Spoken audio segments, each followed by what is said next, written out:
Live from the Danbury Arena in Danbury, Connecticut, it's time for the NWHL, where today the Connecticut Whale play host to the Buffalo Beauts. Alongside Erica Ayala, I am Matt Falkenberry, and welcome to the broadcast live on Twitch. Well, for the Connecticut Whale, they're still looking for their first win of the season. They are coming off a very difficult loss to the Boston Pride, but everybody's losing difficult games to the Boston Pride these days. They're looking for their first win, and they've given Buffalo a lot of trouble this year. For Buffalo, they're coming off an emotional and really great win for them, coming back from the 3-0 deficit against Minnesota to win 4-3. And the player that led the way with a hat trick, and maybe one of the best performances this league has seen in years, was Taylor Kersey, a hat trick leading Buffalo to a 4-3 win against Minnesota. That's correct. On Sunday, it was Taylor Kersey. The Buffalo Beauts had to come back from a 3-goal deficit, to win that game. And it was Taylor Kersey that got the hat trick and got it done. We're able to speak with Rochelle Skarbowski, who just got announced. And definitely the team is coming in fired up, but they also know they have a lot of work to do to get to where they feel comfortable, especially coming up against a very familiar foe.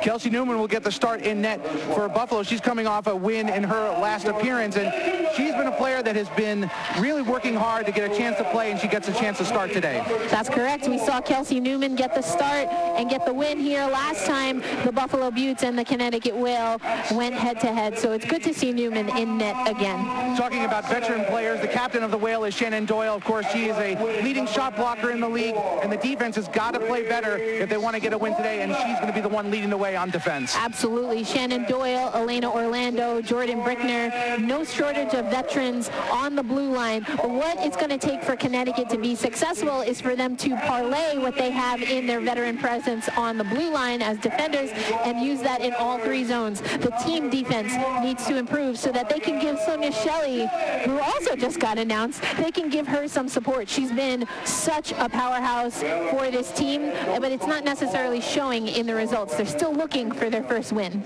Hopefully for the Whale, they'll be able to break their losing streak. They haven't won in the state of Connecticut in a couple of years. They're hopeful that they can break that losing streak today. Let's go to break right now. We'll be back with Puck Drop right after this. This is the NWHL live on Twitch.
And welcome back to the broadcast here live on Twitch alongside Erica Ayala. I am Matt Falkenberry. Happy to be with you here on a Saturday afternoon. It is a cold but beautiful day outside the Danbury Arena. It's actually pretty cold inside. I had to throw the jacket on 2 seconds after we got off camera. And certainly an exciting day of hockey. And for Buffalo, I mean, just coming off that emotional win last week, now trying to complete a sweep here in Danbury this season against the Whale. And for Connecticut, obviously, the mission mission is to get that first win. They've come close a number of times, including leads in the third period against Minnesota, for example, and they're going to try to break their losing streak and get a win here in front of their fans here this afternoon.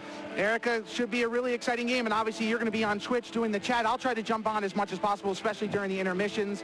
The internet here is actually pretty good in comparison to what we saw in New Jersey, so hopefully we'll be able to communicate and interact with you guys. If you have any questions, comments, concerns, fears, or phobias, you can always just direct them in the chat, and Erica or I will be able to try to answer them as best we can. But we got a game to play, and it certainly should be a good one. The head coach for the Connecticut Whale, of course, is Colton Orr, and for the Buffalo Beauts, it's Pete Parham. He's got the really nice hat on. It's like the 1950s in the NHL down there with that hat.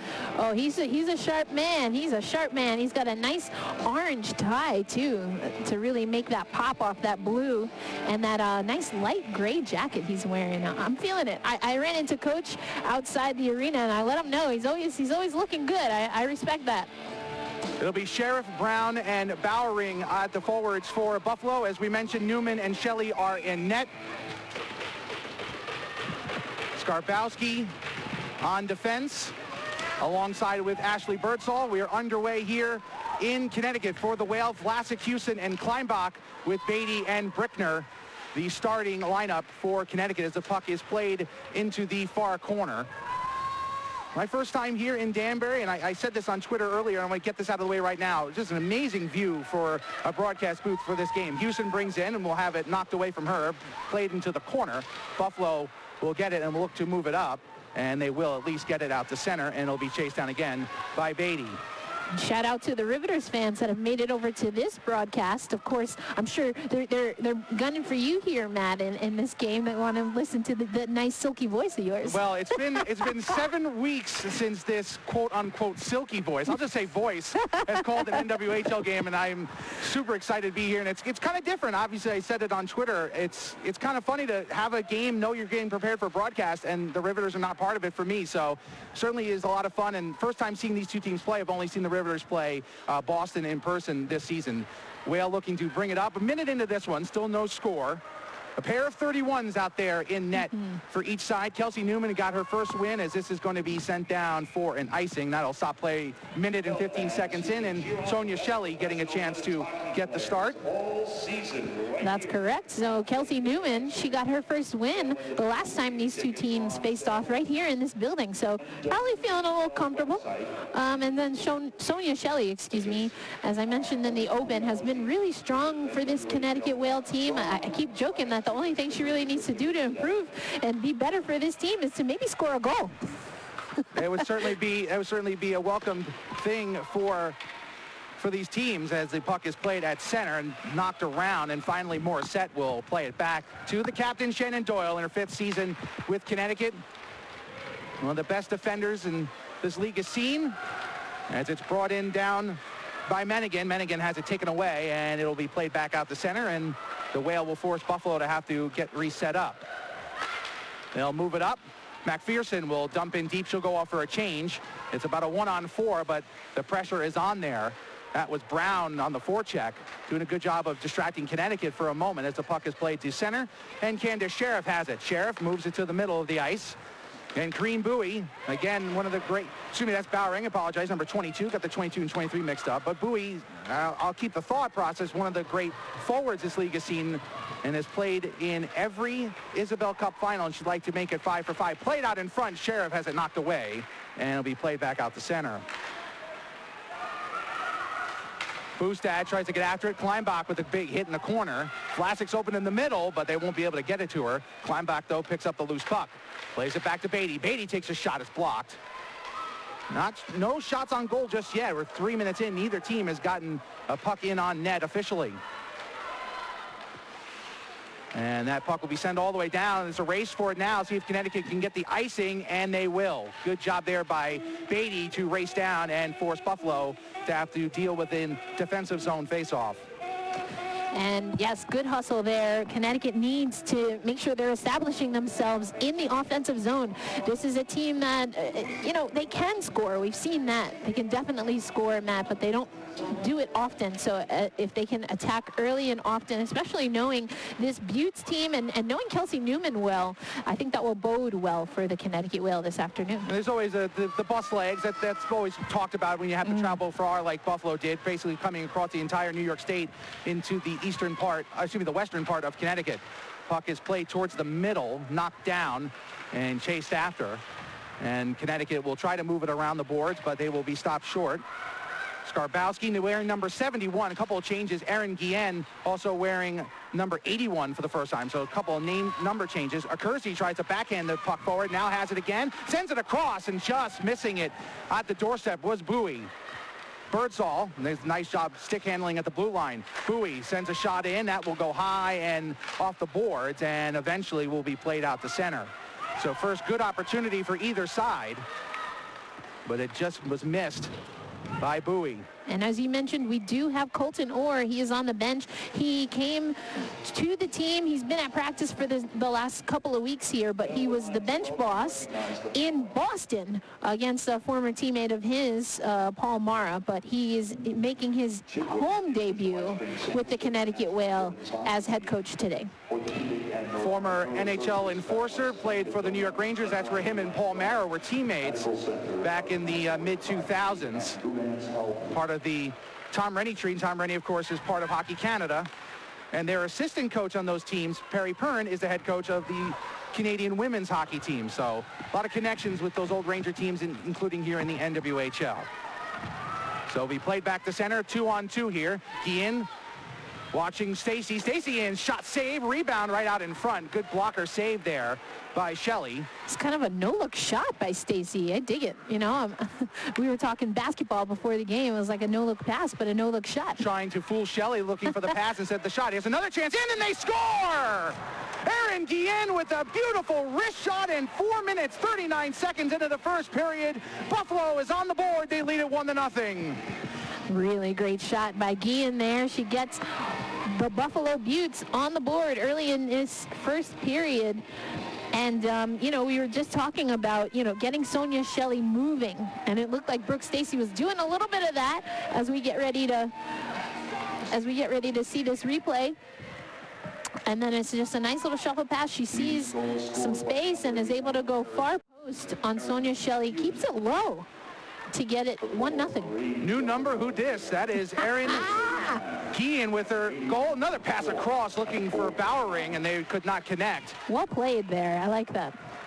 I had that one in the holster when I realized when our good friend Nate Oliver, who of course does a lot of stuff with Buffalo, told us that the number had changed, and she ends up scoring the first goal of the game, and a good start for Buffalo, who have had a lot of trouble getting leads early in games. And obviously their one win they had against Minnesota last weekend, they fell behind 3-0 before rallying. So for Buffalo, playing in front, something that they don't normally do, but they have done against Connecticut, and the Whale again find themselves down, and they'll have to try to recover here. And we said this before the broadcast, this is, and I'm saying this because it's the first time I'm seeing them play, this is not the teams of the last couple of years where, they fell behind 1 or 2-0. It felt like the game was over. This team is certainly much better than what their record says it is, and they've played teams tough, and they've given Buffalo a heck of a fight in the few games, both in Buffalo and here in Danbury. Oh, absolutely. That series in Buffalo in particular, it took a notorious MJP shot in OT to get the Buffalo Beauts. I think that was the win for Saturday, if I'm not mistaken. So yes, these two teams, they know each other well. They've been in competitive contests back and forth. So, but what the Connecticut Whale is going to have to do is, all right, first goal, that's done, and onward they go, push forward. And we were also talking about the Whale need to start really zoning in on someone that they want to take their shots, that they want to be in front of net, and I don't think they've established that just yet. That might be something that they need to push for. Broad brought the puck off sides. Good job by the Buffalo defense forcing that off sides, and we'll have a face-off just outside the Whale offensive zone. Vlasic will take this face-off. As that top line for Connecticut, trying to get their first shot. Again, this is unofficial numbers on the scoreboard, as you all know, but still looking for their first shot here in-house.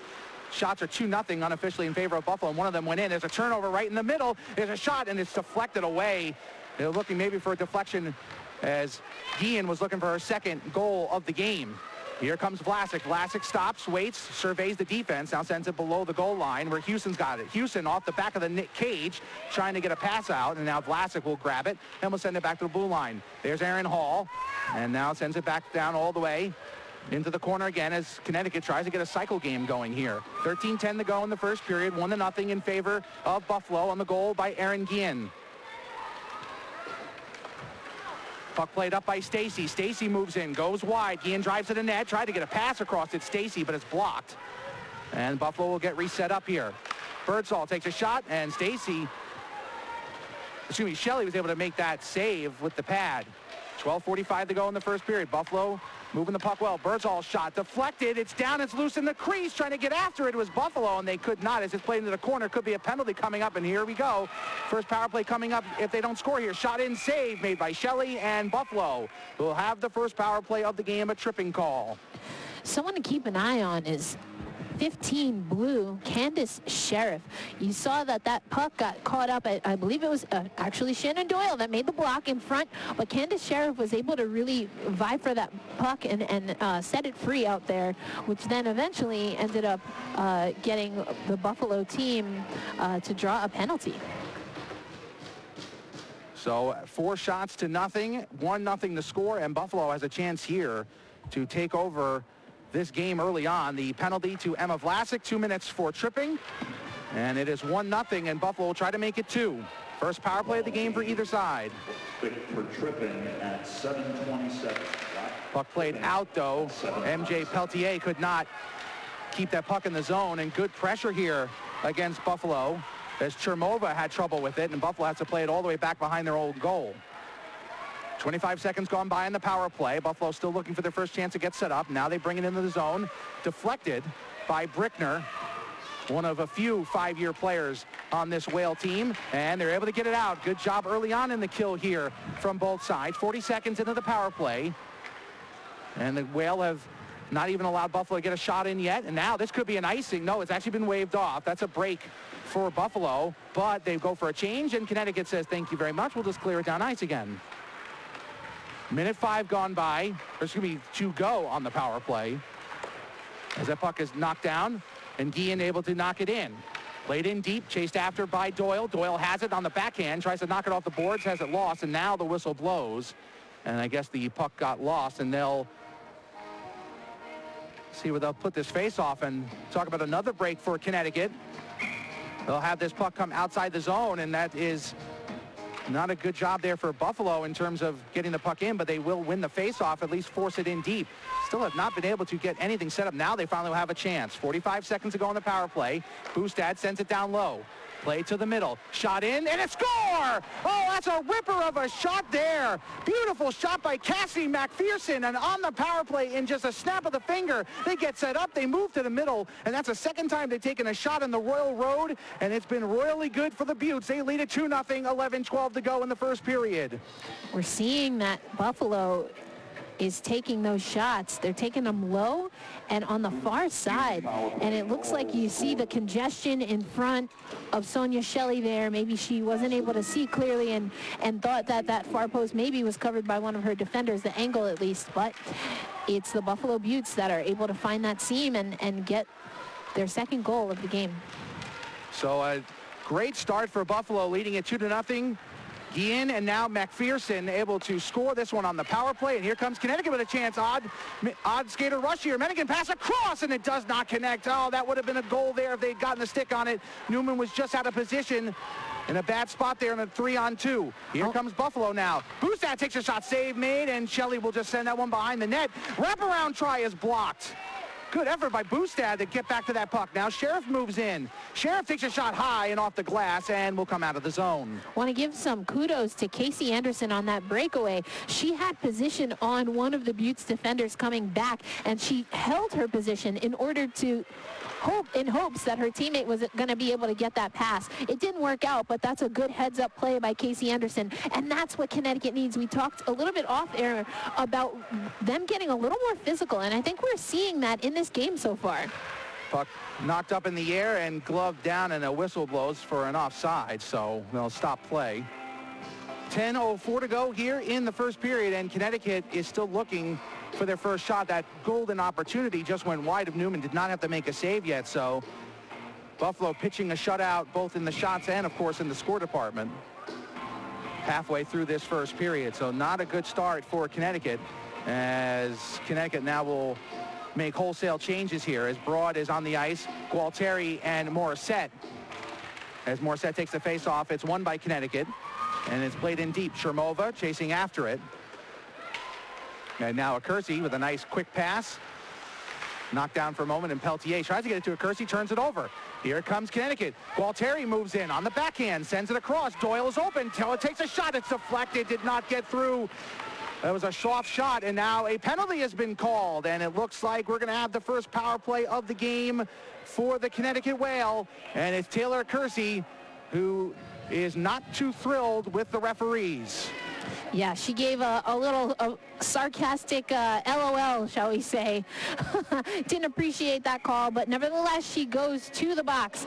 I saw that in the chat, folks talking about special teams. Not a strong suit of the Connecticut Whale team, but maybe they can get up their numbers here on the power play. Well, it would certainly be a good thing for them to get one back after giving up a power play goal to Buffalo. Brickner and Doyle. Doyle sends it down low to Vlasic. Vlasic in the near side circle. Tries to get it to Brickner. Brickner does a good job keeping it in. Doyle surveys, gets it back to Brickner at the top of the point.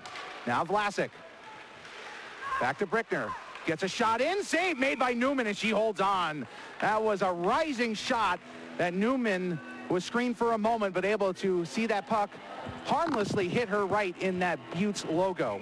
Early returns on this power play for Connecticut. I like the passing. I talked with Sam a lot last week when they were in Boston. Not crisp on the passing. I think that from what we've seen so far offensively, much better on the passing. And yes, getting defenders to get those shots in. Newman, good job to cleanly save that one, because if not, she might have been in some trouble. Kleinbach's shot goes high and off the glass.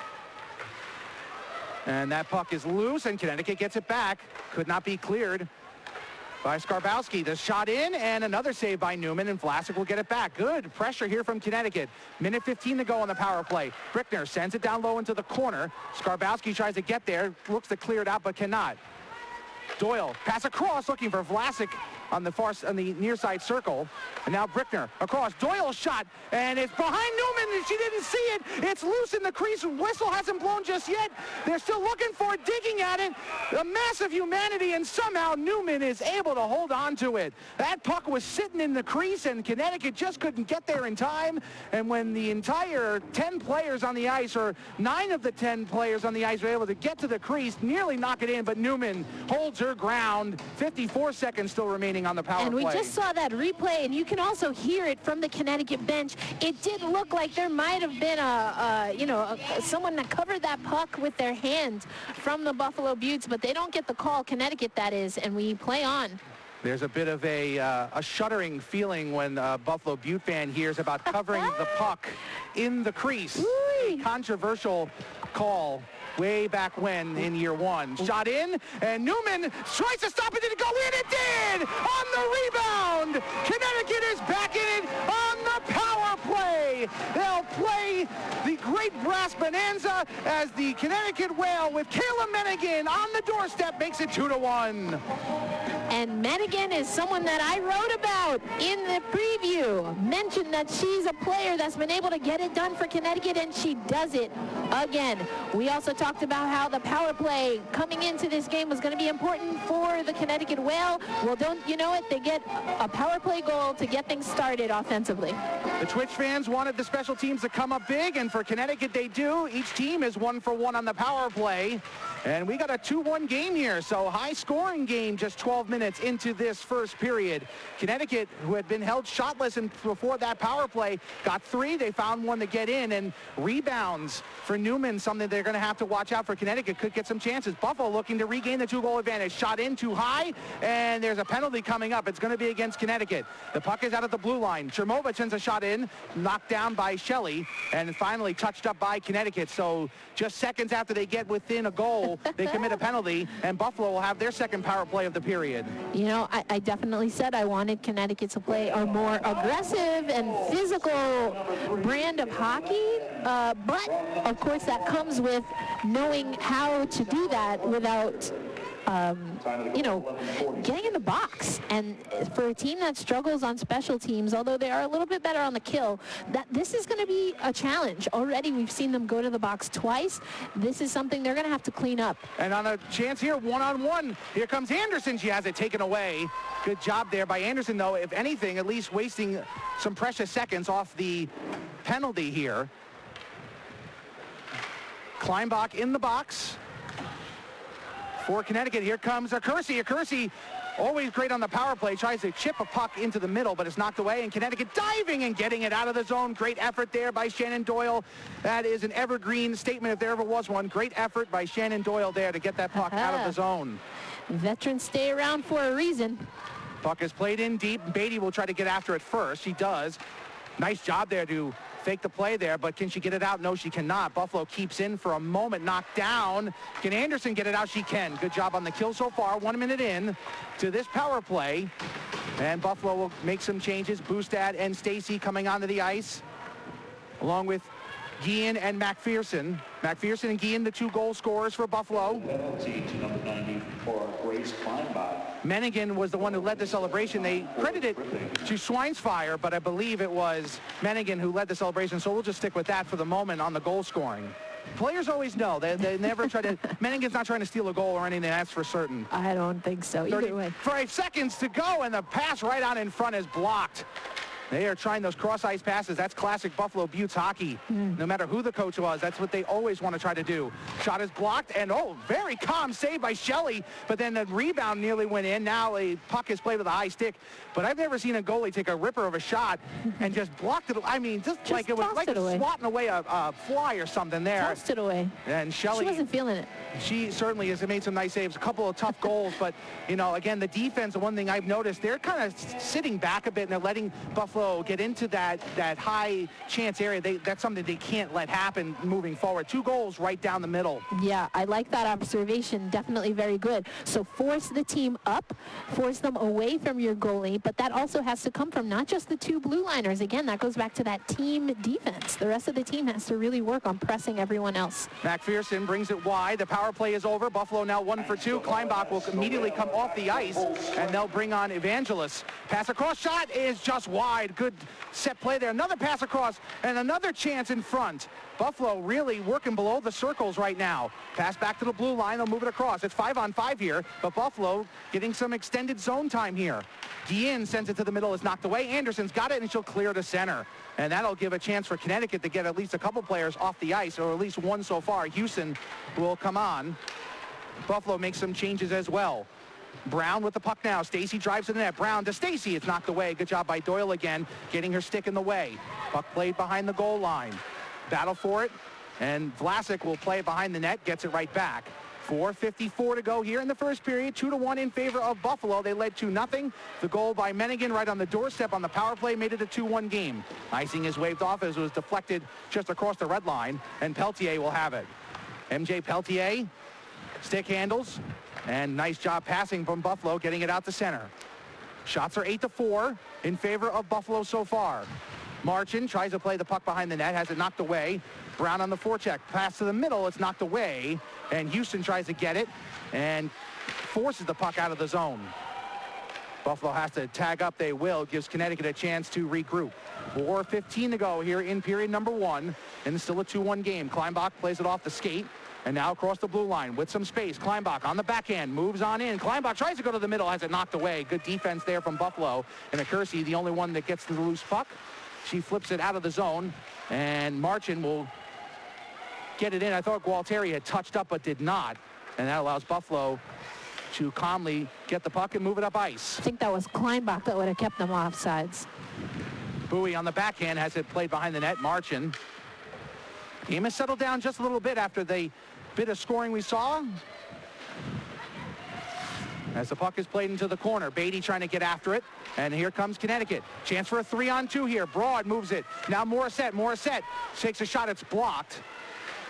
Gualtieri was not able to catch up to make it a 3-on-2. So Morissette able to take the shot. Gualtieri with it now. Takes a shot. Save made by Newman, and a rebound was there. But no Whale player was in front. Brickner tries to get to the puck. And there's a penalty coming. It's going to be a hooking call And we are going to have another power play here in the first period. Each team has taken 2 penalties, and this time it is going to be Klimasova who will be heading off to the penalty box. This is another golden opportunity for the Connecticut Whale. They looked good on that first power play. I like the passing game. I like the passing game a lot, and especially coming off of a game against Boston. Boston's not letting anybody pass the puck a lot, but for Connecticut to get out here and to get some pretty passing on this power play, on the first power play. Ooh. Looks like the puck was played with a high stick, so they'll have the faceoff come outside of the zone here. Doyle didn't like that. I don't know. I thought it was a little close, but it was a nice little move. She kind of dribbled it down. 7 seconds gone by in the power play. Connecticut able to force the puck in for a moment, but Buffalo will get it back. And we'll look to get something here shorthanded, if anything, just to dump the puck in deep. Good stick handling here from Brown, and she'll play it back. This is exactly what you'd want here for Buffalo. Now they'll send Connecticut all the way down. Shelley will stop that one right in front of her crease, and Buffalo forces Connecticut to get restarted. Minute 28 to go on the penalty to Klimasova. 2-1 in favor of Buffalo. Connecticut 1-for-1 on the power play. Vlasic brings it along the boards, tries to send a back pass, but it's going to go all the way through to center and back into the Whale defensive zone, where Marchand will send it to an empty space. Could be dangerous here. Guillen, good job on the forecheck here and the penalty kill. Doyle, one-on-one, tries to get the puck in, does, and able to keep it in. Plays it down low. Skarbowski tried to get it out, but could not. And now Marchand with it. Marchand winds up, takes the shot, deflected. It's loose in the crease, and there's Newman, who just reaches that big glove out there and covers. That was dangerously close to getting towards a Whale stick and could have tied the game. Broad was right there. She was ready. If she had another second there, she probably could have gotten a good shot on net there, but the Buffalo Beauts, and as you mentioned, Kelsey Newman able to cover up. Hope you are all enjoying the game here live on Twitch.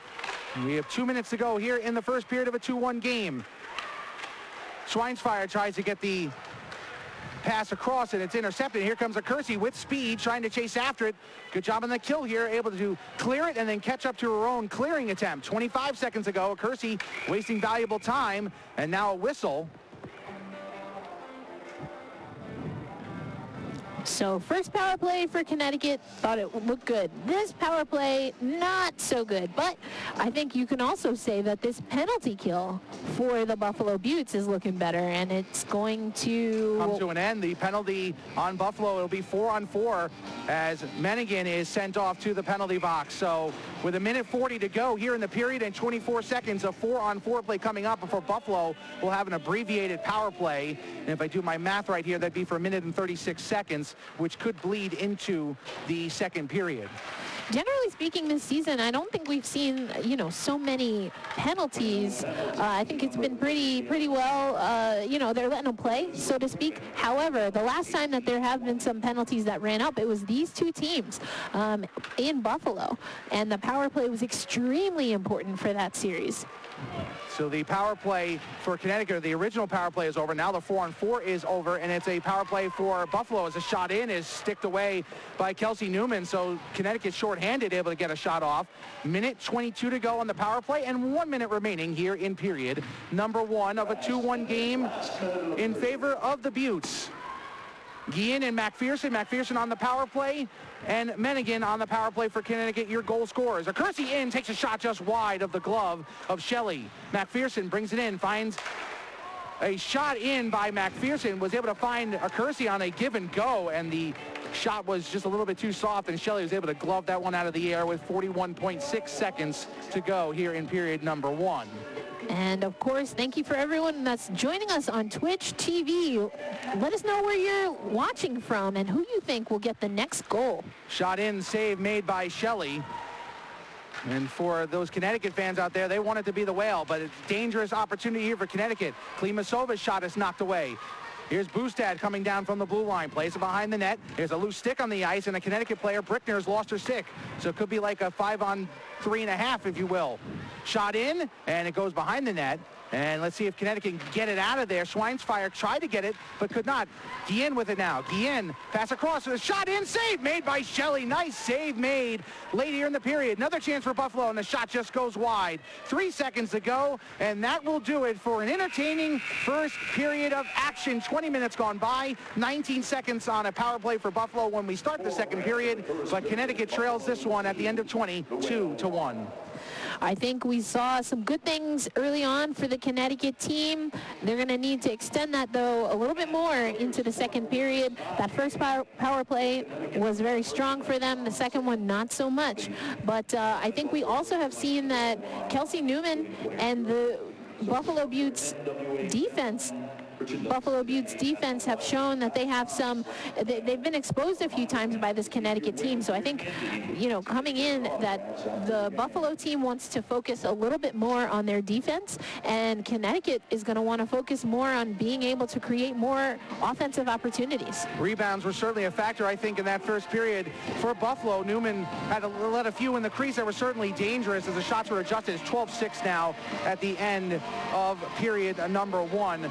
2-1 your score here between the Beauts and the Whale. We're going to jump on the Twitch chat and talk to some of these fans. I know they're excited watching the game from wherever they are, whether it's in Connecticut or around the world. So we'll be doing that just a bit. But we'll come back from commercial break in about 15 minutes or so. 2-1 in favor of Buffalo. This is the NWHL live on Twitch.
And welcome back to Danbury Arena here in Danbury, Connecticut. Second period about to begin. Alongside Eric Ayala, I am Matt Falkenberry. The Connecticut Whale are trailing this one to the Buffalo Beauts by a score of 2-1. It's actually kind of funny. We're waiting for the players to hit the ice. You see the two goaltenders kind of just chatting it up in front of us. And right here also you have a couple of kids, and I tweeted a picture of this kids waiting for the Whale to come back, all getting high fives and stuff. And you just got to love it. Love seeing the interaction between the players and the kids. Let's take a look at what happened in that first period, Erica. And it all started with Aaron Guillen's getting the first goal of the game, giving Buffalo a 1-0 lead. That's right, Guillen. Now, we talked about Brooke Stacy. She was able to kind of get Sonia Shelley thinking and guessing a little bit, but then on the very next possession, you see Guillen is going to get this pass. It comes from along the boards, and then she just slides a low past Shelley, gets Buffalo Beauts on the board, and then in short order, it would be McPherson able to get goal number 2, again low. You see two defenders for the Whale kind of converging, and that puck just slips through, beats Shelley. 2 goals for the Buffalo Beauts. But then, of course, on the power play, it would be the Connecticut Whale. They get that 3rd goal of the game, their first, and that's where we're at. Kayla Menningen scoring on the doorstep off of the rebound right in the crease. And you saw the 2 goals, and I think the McPherson one is one that I think Colton Moore and his coaching staff are not going to like. And what you saw there was McPherson comes off the boards, no pressure, no sticks in the way, just was able to glide right into the middle of the ice and shoot that shot low. And that's something that the Whale can't allow to happen again if they want to rally. 19 seconds ago on a power play for Buffalo, who have to take the face-off at center ice, which is always a break for the team trying to kill off a penalty. It played all the way back behind the goal line, and before they even get a chance to move up ice, they've lost at least 10-12 seconds. That shot is blocked off the helmet of Schweinsfire. Now finally played in by Sheriff, but the penalty is over. So again, the end of the period works in favor of Connecticut. Shot in, and Shelley will just let that one harmlessly go into the corner, and the teams are even 5 on 5. Here comes Bennigan out of the penalty box, tries a stick handle, almost gets through. Oh my goodness, almost made Chermova get on a highlight reel, but Menningen couldn't control the puck as it's played behind the net. Gualtieri right out in front, and Menningen was there looking for her second. And Hall now sends it across. It's intercepted, and here comes Buffalo. Puck is moved ahead by Bowering, and she'll send it into the corner, and Buffalo will go off for a change. Doyle will get to the puck first. Minute gone by here in period number 2 of a 2-1 game between the Buffalo Beauts and the Connecticut Whale. Buffalo looking for their second consecutive win and grab a little bit more of a stranglehold on second place in the NWHL in this first part of the season. Shelley, the shot, save, rebound, and they score! A diving opportunity off the rebound, and Buffalo, a minute and 7 seconds into the second period, have regained the 2-goal lead, and it's the captain, Corrine Bowie, driving to the net to make it 3-1. Bowie makes it 3-1 Buffalo Beauts. And again, we're going to see here that just able to walk in.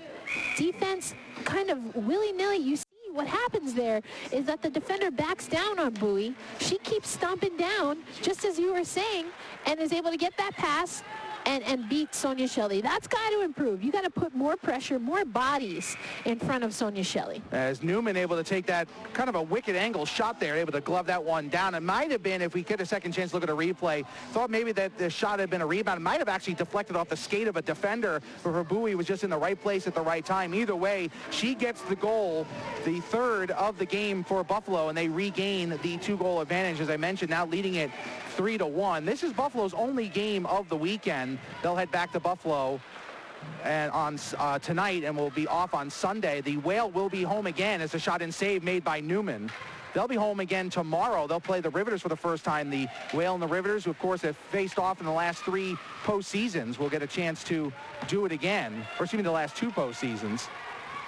All right, folks, I see some folks already saying that this might be the dagger. 3-1? You think the Whale are done?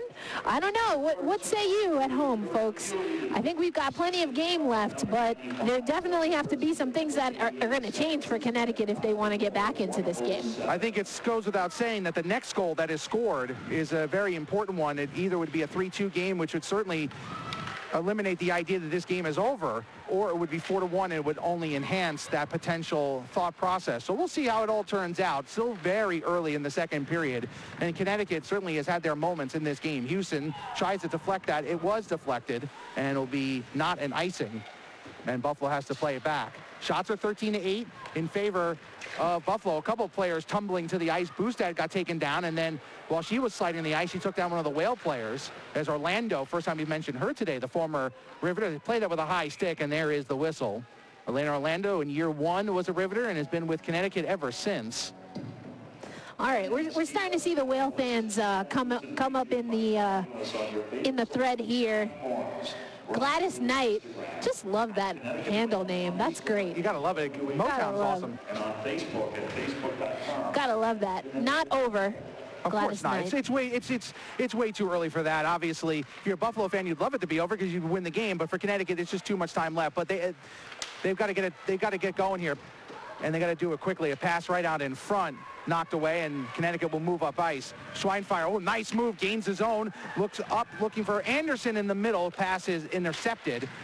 And Connecticut has it. Anderson tries to settle it down. It's loose, and the shot goes wide of Newman. Menningen takes a hard shot, and Schweinfeier was coming off the ice, didn't see the puck was right by the blue line, so instead of able to keep it in, she came off for a change and allows Buffalo to gain possession. Puck is knocked away, and here comes Bowering. Bowering moves in, winds up, fires. It's blocked, a bouncing puck in the middle, and Menningen's got it, and she'll move it up ice. Gualtieri with it now. Gualtieri going wide, moves on in.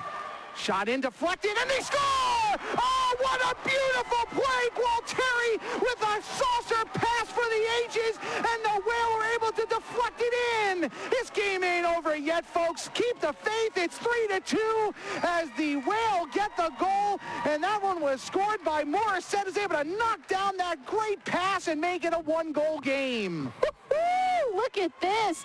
Look at this pass. Cuts it right across. Morissette, bam! You ought to know. That was some play there. You couldn't knock that puck down any better. If she was a baseball or softball player, that is how you bunt a baseball or a softball. That's how you do it. You keep the concentration. That's right. You hold onto the stick and you just knock it in. That's a great pass. Gualtieri going wide on the glass and is able to get the pass across. And Morissette, you ought to know, able to score to make it 3-2. And so the Whale answer again. So they fall behind by 2 and they get right back in it. So Jane Morissette, that was great concentration too. She's moving to the middle of the ice, and Gualtieri with that saucer pass and able to keep the stick below the goal line too, or excuse me, the crossbar, because that could have been high sticking. There's no replay. Referee just makes an indication, says, I think it was. That's the way it is, but Morissette did a good job keeping the stick low enough below the crossbar and able to score. But Buffalo looking to answer immediately. Here comes a Kersey, chance for a 2-on-1. A Kersey moves in. She takes a shot, save made. Shelley able to shrug that one away, and here comes Connecticut. They have a chance for numbers here. It's knocked down, though, as Doyle tried to carry in, but she's able to keep the puck in the zone, but it's going to be turned over. And Kersey's got a bit of back and forth action. Here we go now. 15:30 to go in the second period. High-scoring game. That puck is not kept in the zone. It is offside. Take a deep breath. 3-2 here with 15:26 to go in the second period. We've got a few people talking about that's a bunt goal or lax on ice. Lax on ice. I think I like the ring of that. I like the ring to that. That was just, I mean, boy, that might have been that might have been one of the best passes we have seen all year. That was something else from Gualtieri. Again, to go wide and just able to saucer that one perfectly to Morissette's stick and able to beat Newman. Nothing that Kelsey Newman could have done about that. That was a highlight reel goal. And I appreciate the opportunity for me to go a little jagged little pill on everyone. 5 minutes gone by here in the second period.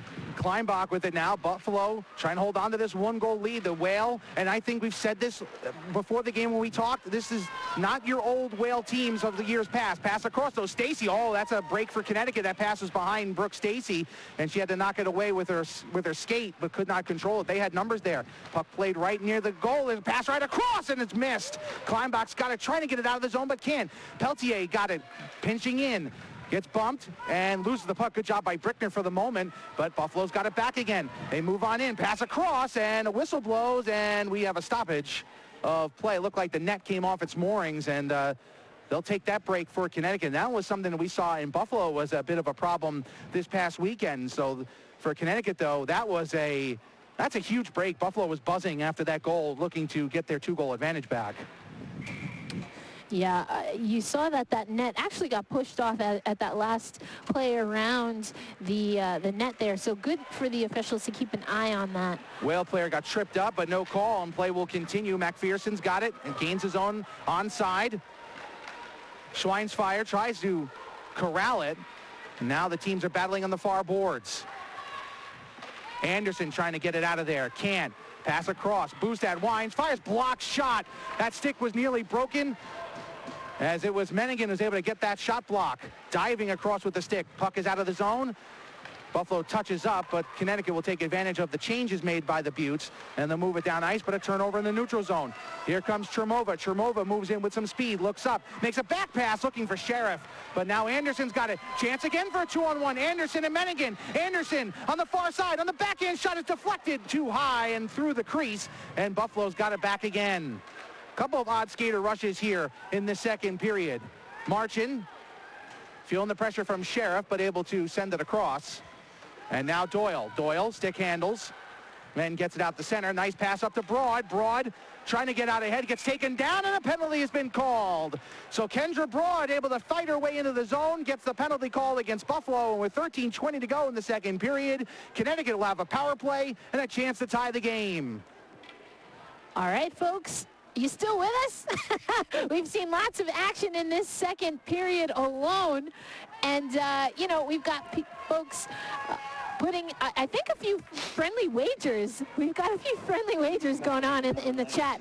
But before you spend all your money on a few friendly wagers, make sure that you're subscribing, of course. All the subscriptions help the NWHL and the players. We got that 50-50 revenue split this season. So get those subs up. Absolutely. Subscribe, get the Prime subscription, whatever you got to do. Shelley with an interesting decision there, deciding to just cover up and force a face-off.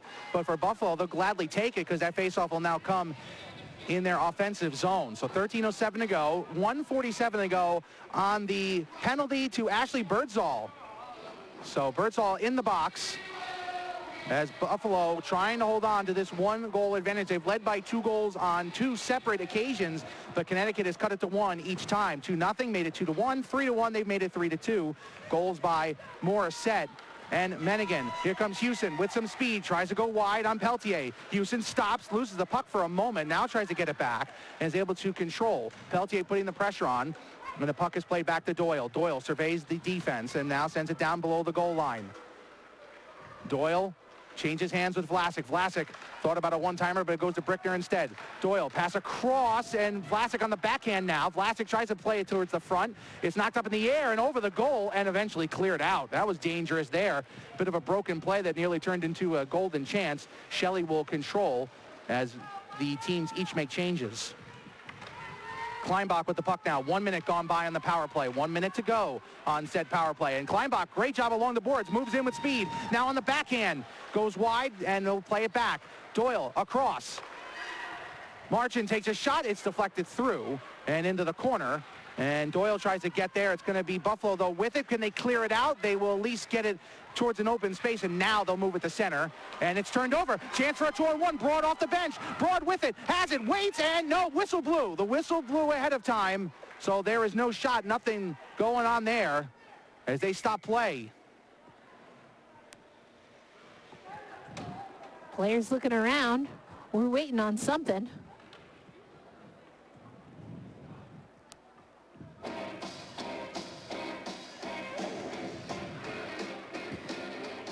It looks like they're talking to Taylor Marchin. I think they called an interference. I think they called the penalty behind the play. The referees are now coming over to talk. Doyle is going to come over with a Kersey, and now Bowie going over as well. So the captains are going to talk to the referees about what happened. I saw the interference symbol from the referee that was behind the play. We were looking ahead, so we're waiting to see exactly what is going to come of all this. But that stopped the 2-on-1 for Connecticut with the whistle behind the play. And Doyle is going to pick up the loose stick, and we're still waiting to see exactly what happened here. Is a broken stick on the ice.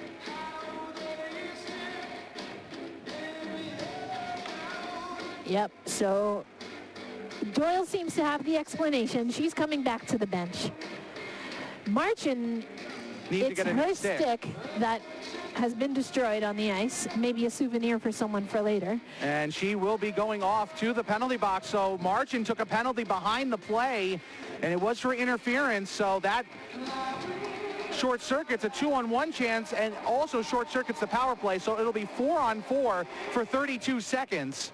And then Buffalo will have the power play. So that's where that all ends up. We were all watching the play in front of us getting down towards the net and did not see the penalty on Marchand that happened at center ice, because that's where her broken stick ended up. So a bad break for Connecticut. Indeed. Bustad with it now. Sent across, shot is blocked. Again, 4-on-4 here for another 25 seconds. That's going to be sent down. That should be an icing unless the Whale can win the race here. Anderson cannot. And I wonder if Connecticut maybe forgot that it was 4-on-4, because that was just a clearing attempt down ice, as you would see on a penalty kill, and instead it becomes an icing. So that's a bit of a brain lock there on the Connecticut side of things and allows for another offensive zone face-off. Yeah.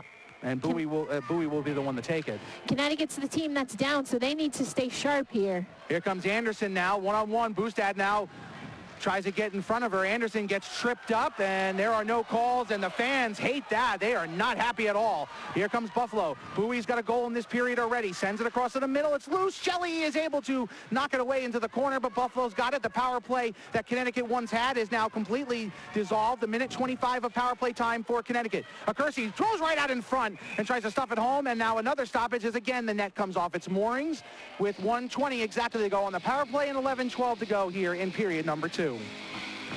And we'll have a little bit of Nirvana for the musical interlude. Respect that choice, for sure. I'm feeling a 90s vibe between Jane Morissette scoring, me getting to do an Alanis plug, a little bit of Nirvana. Get me some Foo Fighters next, I'll be good. Oh, yeah. Oh, my goodness, absolutely. This puck is going to be played out to center by Anderson, who will now send down deep. So minute and 10 seconds ago on the penalty to Marchand. Coming up on the midway point here of period number 2. Shots unofficially 13-9 in favor of Buffalo. Beauts trying to regain the 2-goal advantage. Guillen, who has a goal in this game, had it for a moment, but now it's played down as Chermova couldn't keep it in the zone. 45 seconds ago, each team has a power play goal. Kleinbach trying to get something going here shorthanded. He tries to play it back to the blue line where Beatty was calling for it. Kleinbach still battling for it, and now here comes Buffalo, 2-on-3. Guillen tries to send in deep, is intercepted by Beatty, and she'll clear it at least to center. Caught out of the air by Peltier, and she'll send in deep. Brickner waits patiently, and the veteran does what she does there. That's clear it down ice with some effort. 15 seconds ago on the penalty here against Connecticut. A couple times Connecticut, by the way, has had power plays that they have short-circuited with penalties. Bowie moves on in 5 seconds ago. Pass across. Shot in, blocked. Birdsall's shot did not get through. Connecticut will kill off the penalty, and the Whale are back to full strength as they announce here inside Danbury Ice Arena. But Buffalo still has the puck. Birdsall waits, takes a shot high. It's blocked down, and here come the Whale. Nice job there by, looked like Bowie getting down on a knee in the neutral zone to block a pass. Morissette chasing after the puck. She has the most recent goal for Connecticut that made it a 3-2 game. Gualtieri, who had that great assist as that puck is hopped up in the air and actually stays in play. That one came close to hitting the net as the Let's Go Whale chants have started here inside the Ice Arena. 9:18 to go here in the second period. Puck is played down, and Buffalo will turn it over. Good job by Broad. Now get some space. Kendra Broad. Pass across down low. It's down in the crease, and Newman, who was thinking about stick handling it away, decides to cover, and they will have the media timeout with 9:08 to go here in the second. That was an innocent-looking play that became very dangerous. Indeed. So we'll see a little bit of a break in action here. Let's take a commercial break. We'll be right back. This is the NWHL live on Twitch. We have our Chipwich, the official ice cream sandwich. QHL intermission content coming up. Stick around.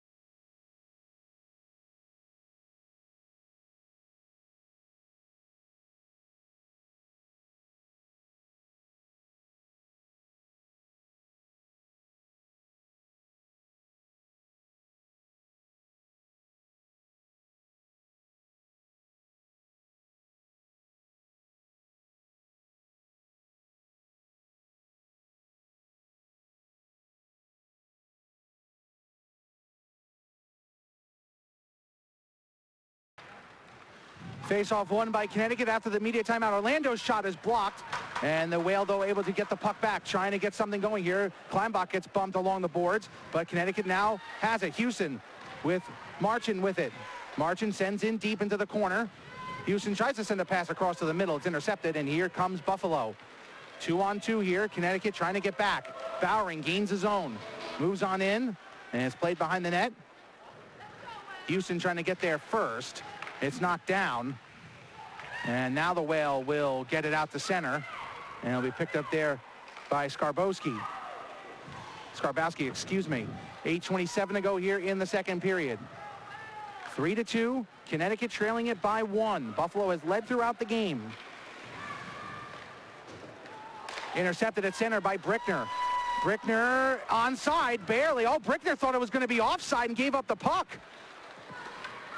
But she was able to get it back, but that's an unfortunate break. She was expecting to be called offside, and so decided to just give up the puck, and it wasn't going to be the case. The referee, the lineswoman, allowed the play to continue. I think that was Mennigan that was able to get her foot over, but Brickner opted to play it a little bit safe there, but that's a little bit of communication that can be cleaned up there for Connecticut, I'd say. Stacy moves in towards the middle, tries to get a back pass. It's going to come out of the zone. Wasn't aware that changes were being made. And Bowie now has to wait for teammate to get onside. She does, but because of all that stick handling, she gets not into the zone, and then it leads to a penalty. It's going to be a body checking call here, as Guillen went in hard on one of the Whale players right in front of the broadcast booth, right in front of the Beauts bench, and the referee had the arm up immediately, and that will allow the Whale to get another power play. 7:31 to go, and the Whale, down by 1, have the skater advantage. Guillen doesn't like the call. I think it's the right call. I do wonder, though, we can't see because the boards, they fell into the boards on our side, but I also wonder if Swensfire, when she was on the ice after being hit with a cross check, I wonder if there may be some extracurriculars that we didn't see, because Bowie also got up in her face trying to protect her teammate, what looked like to me. And that's what a good captain will do. Shot in, it's blocked, did not get through to Newman. Vlasic trying to get there, tries to play it back to the blue line. It's knocked down, and here come the Whale right out in front. A shot save made by Kelsey Newman. A big-time save there with her team leading it only by 1. The puck is knocked in with a glove. There should be a hand pass, and they'll finally blow the whistle for the hand pass, and that would have been a bad play by Buffalo if they had played that puck. Would have allowed Connecticut to keep possession in the zone. Instead, the faceoff comes outside. Yeah. Doyle is certainly discussing things about the play, maybe thinking Buffalo touched it. We were blocked off, and camera angle a little bit tough there as well. Face-off won by Buffalo, but Connecticut able to then pick up the loose puck, and Vlasic gains his own. Emma Vlasic moves on in, plays on the backhand, looking for Doyle. Doyle is the power play quarterback here for this Whale team. Pass right across. Kleinbach almost able to get to that loose puck. Vlasic bumps one of the Beauts players into the boards. Vlasic trying to dig the puck out. Houston now trying to help out against Brown. Boostad trying to get that puck out of there as well. They battle for it below the goal line. Minute 13 to go on the penalty to Aaron Guillen. Teams continuing to dig at the puck here. Buffalo doesn't mind this at all. Now they're going to not mind it. They're going to get the puck, and they'll just calmly bring it up ice, and eventually will send it at least to center, but do not get it all the way down, and Doyle able to gain the zone. I guess not. Offside is the call. We had a really nice flow to this game early in this period. I think that's kind of gone by the wayside at this point. I know the fans in the stands are not happy about some things they felt weren't called. I've seen some things in the chat, but I think mostly what I'm seeing is that the start and stop is not really giving us the game that we got in the second period. So both teams need to clean it up a little. Pass across, a shot in, it's deflected, it's loose at the side of the net. And I don't think Mennigan saw it at first. Broad trying to corral it, but the referee had the puck end up in her skates. Broad sends it back now, gets it again. Broad in the circle, moves in, takes a shot, blocked. And one of the defenders was pinching in, so Orlando was pinching in and saw the puck go behind her. Coming up on 5 minutes and 55 seconds to go in the period, 23 seconds to go on the power play. Pass is cleared out of the zone and will be sent down ice. By the way, there's a question in the Twitch. one of the people were asking, how long does a player have to get out of the zone for offsides? There isn't a time, but you want to be out of the zone as quickly as possible. But it's not like if you hang out in the zone, they'll automatically call offside. Only when the puck is brought in and one of your teammates is already in the zone to begin with. Another chance here for Buffalo to get the puck up. They were looking for a tripping call on Bowie, but they're not going to get one with the Whale fans. Pass across looking for Bowie again as the power play is over. And Connecticut missing another chance here to try to tie the game up with the skater advantage. Puck brought in below the goal line, and it's tried to get a pass out in front. And again, Connecticut doing a good job on the forecheck here, trying to get something going, but Buffalo able to get it, trying to get it out of the zone, and they haven't yet. Now they finally do, and Accursi's got it. Accursi, 1-on-3 here, has it taken away, and Connecticut will just send down ice. This will end up near Newman. She was looking for an ice. He's not going to get it. Anderson right out front. The pass is gotten to Morissette, whose shot is blocked. Newman makes the save. 4:51 to go in the second period. Still 3-2. I see empty time. Orlando is a scrapper. Oh, don't we know that? Don't we know that? Elena Orlando is definitely a scrappy type player. She also doesn't like it when you rough up her teammates. I was mentioning on a podcast that first season. Pass across from Accursi. The shot is whiffed on. That was not a great shot there from Klimasova. Did not get all of it. That was a good pass by Accursi on the 2-on-1. Looks like she maybe overskated that a little. Yeah, that one definitely. She was anticipating the pass, and that was a good one from Accursi. Just for Klimasova, she would want that one back. For Connecticut right now, 4:25 to go. I think it's really important to get out of this period. At worst, down only by 1. Buffalo wouldn't mind it being 2. That net ripples, but it was shot behind the net. Klimasova sends it back up. Boost at Wines, fires. It's off the post. It's loose in the crease and finally cleared out of there. Oh, but that one hit iron. That was a shot. My goodness. Oh, the iron unkind for Buffalo there. Puck is played in the neutral zone, hits off the skate of a Whale player, and McPherson's got it. McPherson's got 1 goal already. It's loose. Stacy on the backhand pass across, and that one is knocked away. I think Stacy might have wanted to take a shot, but had the puck knocked away, it looked like a pass. Either way, Buffalo had an open net, but just couldn't finish. Hall tries to get it out of the zone. They can. Here come the Beauts. They are buzzing right now off that penalty kill. Fans here imploring the Whale, trying to hold on. Shot in by Chermova. It's knocked away and just wide. Stacy, with a player hitting the ice, tries to control the puck. 3.5 minutes to go here in the second period. Vlasic trying to get the Whale out of a pickle here. Oh, you knew that was coming. Score, and they do not get out of the zone, and it's Guillen right out in front for the second time in the game, able to pot one home. Buffalo's got a 2-goal advantage again. They now lead it 4-2. And yes, indeed, Erin Guillen, as you mentioned, her second of the game. We see here Sonia Shelley. She's got things covered up. That puck comes back out, though, from behind her.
Audio issues. We'll hope to get that fixed here. Hopefully you're back with us, but if not, let us know in the chat. But that last save by Sonia Shelley, she ended up knocking the goal off its moorings, but even as the puck was coming back, she cleared up that goal line. Really good play for her. It didn't end up mattering in the end, but way to stick with that. The numerous audio engineers in the Twitch chat have told us that the audio is back. For Erica, that's a good thing. Probably for me, I don't know. I'm probably not too happy about that. 1:40 to go in the second period. Still 4-2 in favor of Buffalo. Good 2-on-1 chance was thwarted by the Whale and by the net that's come off the moorings a couple times here in this second period. Pass from Buffalo is knocked away, and Kersey. And boy, if you told me that Buffalo would have 4 goals and Kersey would not have one of those 4, I would have told you I would have been very surprised, but it's been the secondary scoring for Buffalo in this game, not just relying on Kersey and Bowie, who does have a goal in this game. Here come the Whale now with 1 minute and 13 seconds to go here in period number 2. And if you're going to talk about a reason why the Whale are trailing now by 2 and have been trailing for the game, their power play after that first opportunity where they scored have not been able to capitalize a couple times when they were only down by 1. Could not make Buffalo pay for their mistakes. Under a minute to go here. 4-2, Buffalo in front. Guillen with 2 goals. McPherson a goal, Bowie a goal. Morissette has one for Connecticut, and so does Menigan. 45 seconds to go here in the second period. Knocked down and turned over. Here comes Connecticut. Nope, it is offside. Was not onside, and that will stop play. 42.1 seconds to go in the second period. All right, folks, we're seeing someone has put out the call. Guillen will get a Hattie. Do you agree? Do you disagree? Who's going to get the next goal? Let us know in the chat. And will she get the Hattie on a potential empty netter? Will she score on Shelley or one of the Whale goaltenders? There's something there too for that. So lots of variables. Got to be specific in your description. As that shot goes too high and across over the goal, Connecticut thought that one got out of the zone, but it just stayed on the blue line. But Buffalo will get that loose puck off the shot by Doyle, and will at least move it up ice. Here comes Guillen moving in, looking for the Hattie, pass across, and the shot is blocked. Stacy could not get that shot off with 13 seconds to go. Play right on in front. Shelley is down on her stomach, able to knock that one away. 7 seconds to go. Stacy plays it back. This line for Buffalo has been great. Another shot just goes wide. Guillen chasing after it. Boostad's got it, and that will do it for the second period. How about Guillen having a chance for the hat trick and instead makes the pass across? Obviously not a selfish player by any stretch of the imagination, trying to get Stacy on the scoreboard in the goal department, but it just was missed. So again, each team, it was 2-1 at the end of the first period. It's the same score as we had in the second. Buffalo with 2, Connecticut with 1, ends up at 4-2. And Erica, as I mentioned, Connecticut's going to be looking at the power plays that they missed in that second period when they were only down by 1, and they're going to be ruining the day that they let those ones go. Definitely, especially because this is a Connecticut team. As folks are mentioning in the chat, we've talked about this is a team that struggles offensively, and if you have an advantage, you really need to take advantage, and that's not something that Connecticut's been able to do. As far as the Buffalo Beauts, I think right now what we're seeing from them is that they're starting to get into that groove. The game, the physicality picked up. I think that does favor Buffalo. They've just got taller players that are able to really get that body and wrap that body around Connecticut. So lots of improvements that are going to need to be made for Connecticut. But the good thing about Connecticut is that we've already seen them bounce back twice in this game. So now they just have to harness that and bring it back for the third period. They're still looking for their first win. We'll be back in about 15 minutes or so with the beginning of the third period. I'll jump in on the Twitch chat. I'll have some fun with you guys during the intermission. If you have any questions or comments or concerns, Eric and I would be more than happy to talk to you guys. You guys have been watching us. We hope you're enjoying it. They're going to have the Chip Witch. They're going to be shooting the pucks into the net, try to win themselves a prize. I got to tell you, Chip Witch is awesome. You guys should buy them. They're delicious. 15 minutes before we're back for the third period. This is the NWHL live on Twitch. 20-20 shootout.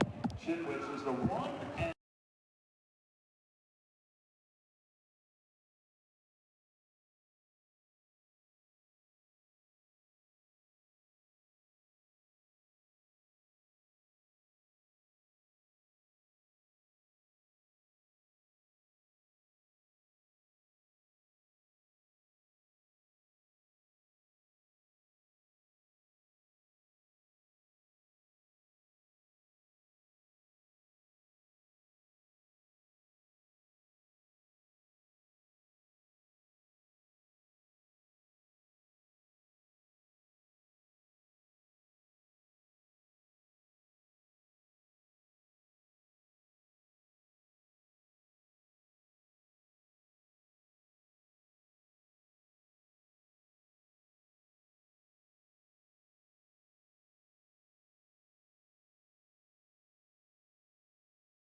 post. 6. Great job, Katie. Proud of you. Better than I could do, that's for sure. All right, we're going to set it up and give Annie a chance. Annie, you ready? You excited? All right. Just like my kids, paying right attention to what I'm saying. Setting it up here for Annie.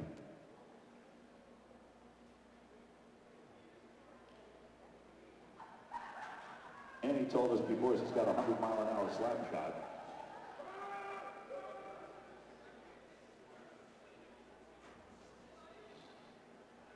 Are we ready to go?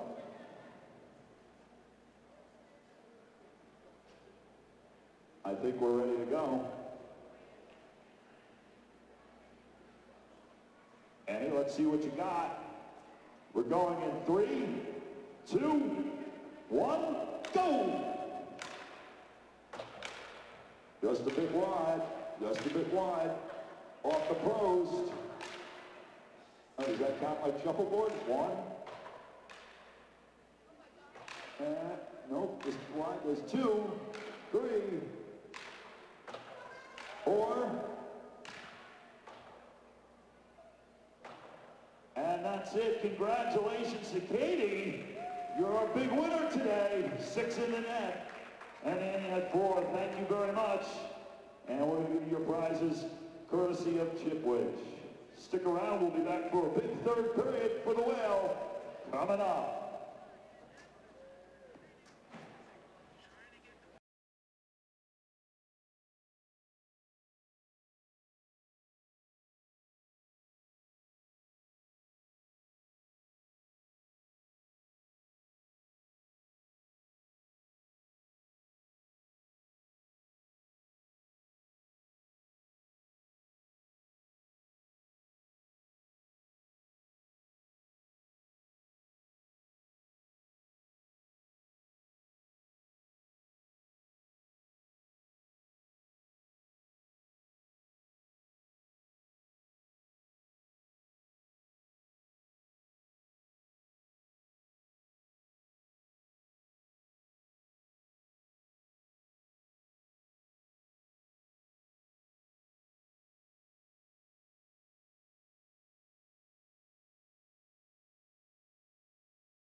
And welcome back to the NWHL live on Twitch alongside Erica Ayala. I am Matt Falkenberry. We are in the second intermission, just about set for the third period to get underway here in Danbury with your score, the Buffalo Beauts 4 and the Connecticut Whale 2. And Erica, in that second period, Buffalo was able to get a couple more goals on the board, had a couple of two-goal leads.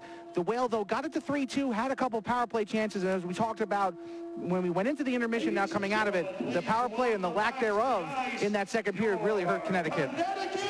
And the Buffalo Beauts were able to capitalize. We see they get that first goal early in that second period. And then with the Connecticut Whale unable to capitalize, as you said, the Buffalo Beauts stuck with it. It was a physical second period, but eventually they get the fourth goal in this game, and now they have a 2-goal lead. But in between, we saw the beautiful, as we just saw it, are we going to call it the lax move? Are we going to call it a bunt? I prefer bunt. Let me tell you, and I said it in the call, and I was re-listening to it. I know that the Riveters Twitter account, for example, was really trying to promote it for SportsCenter.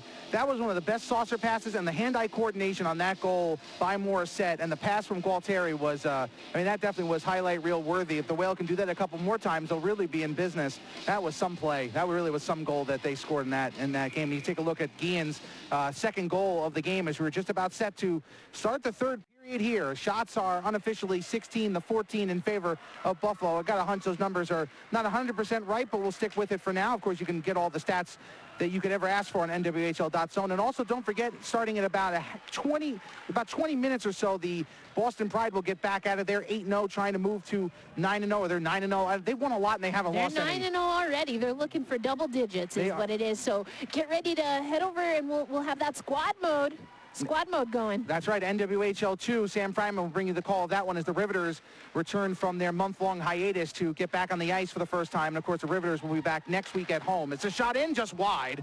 Another opportunity on the rebound, and Shelley with the glove save and a little flare on top of it as well.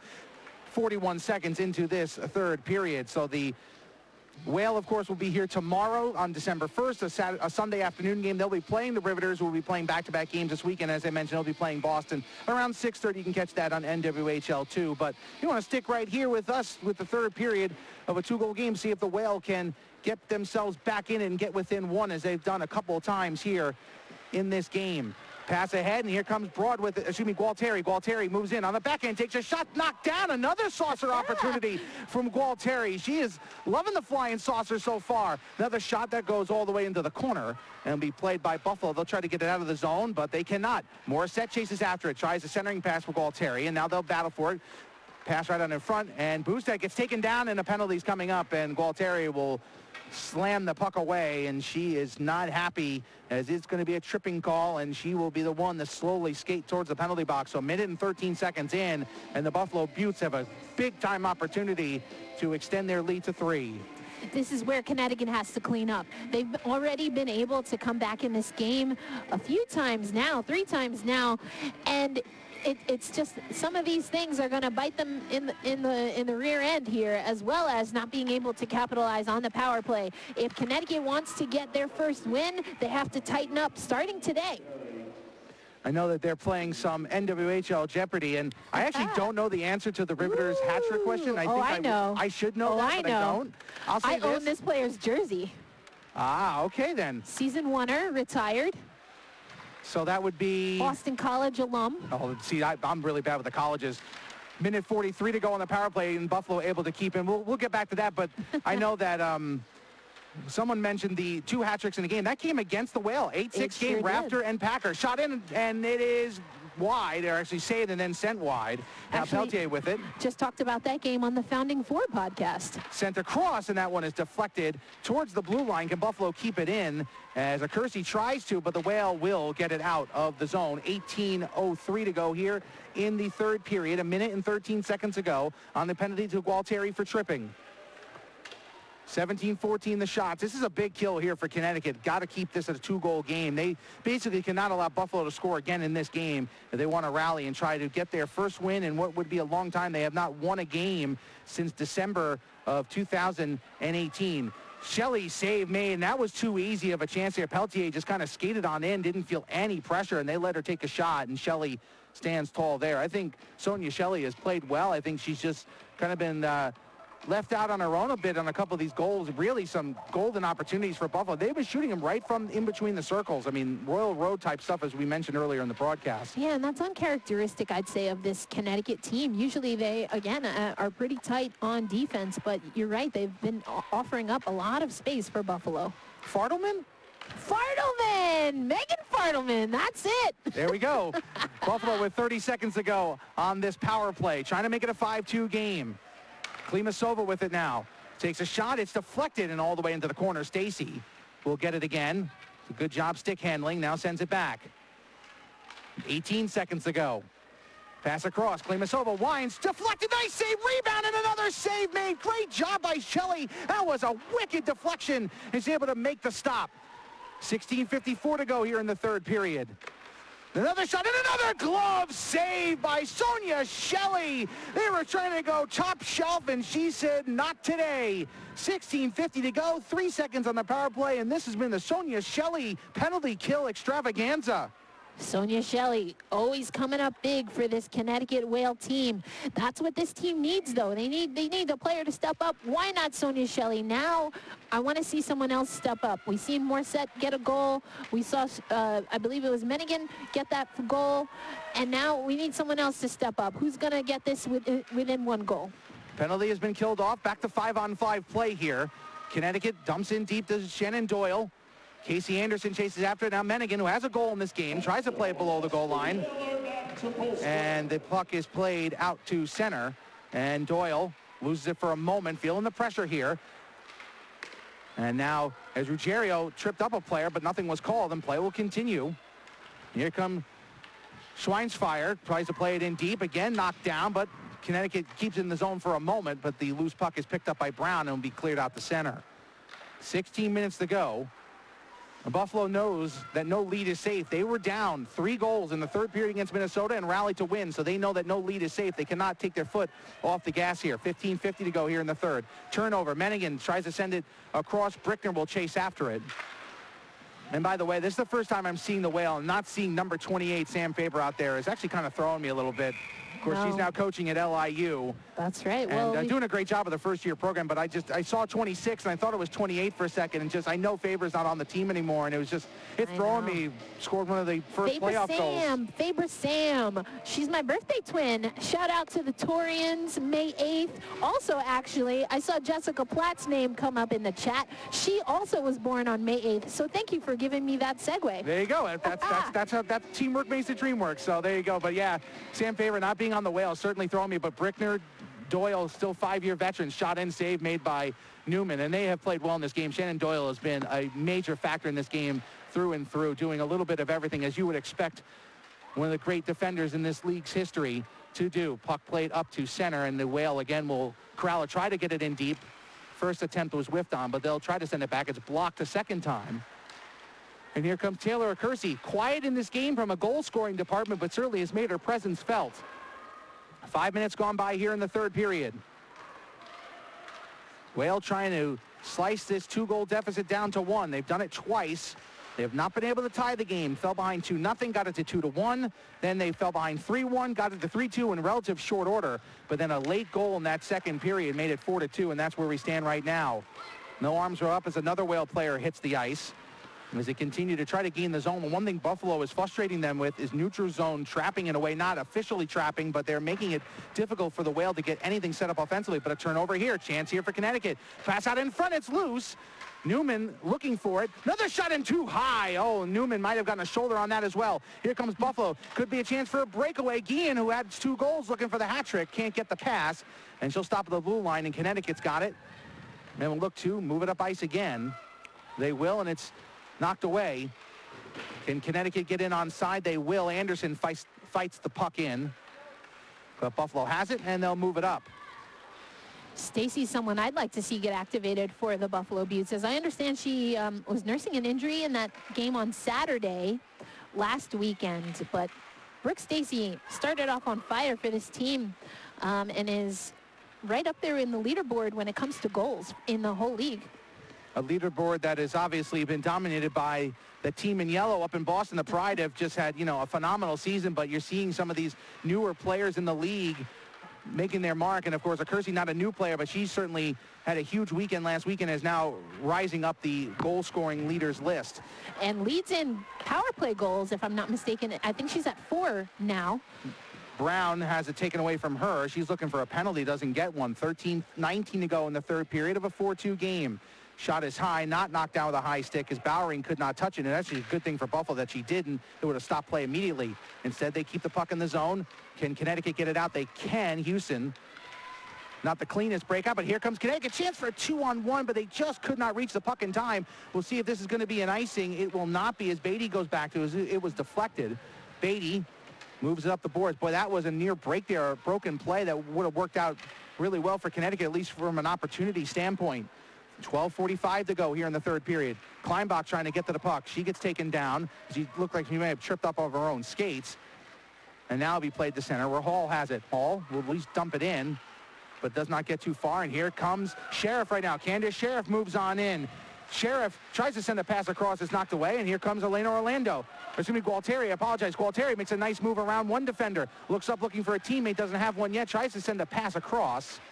Morissette trying to help out there as well. Gualtieri just kicks the puck forward, but no teammates are there, and Buffalo will have it. We'll move it up ice. She got caught with some sweet chin music a few times there, and she didn't appreciate it. Gualtieri, that was. I'm not sure who it was she was mixing it up with in the corner there. Morissette, who scored that great goal off the saucer pass from Gualtieri, and as Mike Murphy said in the chat room, might have been quote-unquote one of the dirtiest goals in Whale history. Certainly was one of the best I've ever seen in person. And that was a great goal. And the chance there, though, Morissette tried to keep her teammate Broad on side, but could not. And offside will move everything forward. We'll move everything out of the zone. I am going to challenge M&M, that being Matt and Mike here. And that was a great goal, but when you've got players in this franchise like Mrazova, I don't know if we can say it was the filthiest goal. The playoff goal she scored last year against the Riveters was so unbelievable. I felt bad for Kira Dostal getting put on a poster.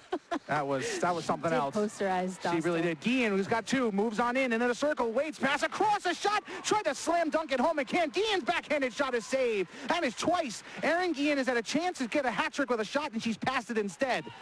And that was another good opportunity for Buffalo there. Boy, that line with Guillen on one of the wings has been phenomenal in this game. Her and Stacy and McPherson out there now, and they have really factored in this game. They have 3 of the 4 Buffalo goals, and they were the ones who started the game. Chance here for Connecticut if they can get some speed. A 2-on-1 here. Schweinsfire moves in, feeling the pressure from behind, takes a shot, saved by Newman. It's loose in the crease, and it's played behind the net. Another chance here for Connecticut. Try to get it out to the blue line. They do. Wine fires, shot in too high and off the glass. Marchand pinching in. Best opportunity for Connecticut in a little bit here. Trying to keep it in the zone, but they cannot as Anderson tried to glove it down at the blue line. Buffalo, little helter-skelter there for a few moments. And now the Beauts able to control. Knocked down by Vlasic at center ice into the zone. Nice play by Emma Vlasic there. But Buffalo able to keep possession. Kleinbach trying to put the pressure on, and here comes Buffalo. Bowering with it now. She moves on in. Bowering looks up. And Buffalo again. That shot by Chermova goes a bit wide. And again, Buffalo just trying to keep the puck and keep the Whale about 200 feet away. The first time the puck has been played out of play into the netting, and play will stop. 10-15 to go here in the third period. We're seeing some brick wall emotes for Sonia Shelley.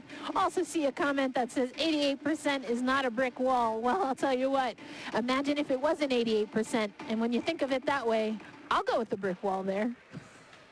By the way, Galpow Sports says the Whale are the jersey winners. I got to tell you, I love the return of the green. I'll tell you this, though. I missed the season 1 blue. Those were really cool uniforms, too. Houston moves in, takes a shot, save made by Newman. And she'll hold on. And by the way, Beauts blue, was one of my wedding colors, this baby blue. So I'm very partial to this as well. These are great uniforms. I think all the uniforms in the NWHL this year are really great. But the Whale and the Beauts in particular certainly stand out with the great color-on-color matchup here. And, of course, the Riveters in white. I know a lot of fans were excited about that. And I'll be happy to finally see them in action again next week on December 7th when they play the Boston Pride at home. You can catch that game out on NWHL's Twitch. I get to see him for the first time tomorrow, which I'm pretty excited about, as I'm sure are the Connecticut Whale. That'll be a good matchup back here at Danbury Ice Arena. Shot in by Doyle goes wide, and the Whale get the puck back and look to work it around the boards. Broad's got it. Broad loses it behind the net, though. Might be on top of the net, and that's exactly what the case will be here. And they'll stop play here as we have reached the media timeout with 9:32 to go. Here in the third period, shots are 22-18 in favor of Buffalo. As each team will now head over to the bench. And Erica, Whale running out of time here, trying to at least get this to a one-goal game. Let's go to a break, though. First, before we get to that, this is the NWHL Live on Twitch. To follow the Whale on the road. Thank you. I think our mics are low. Are a little.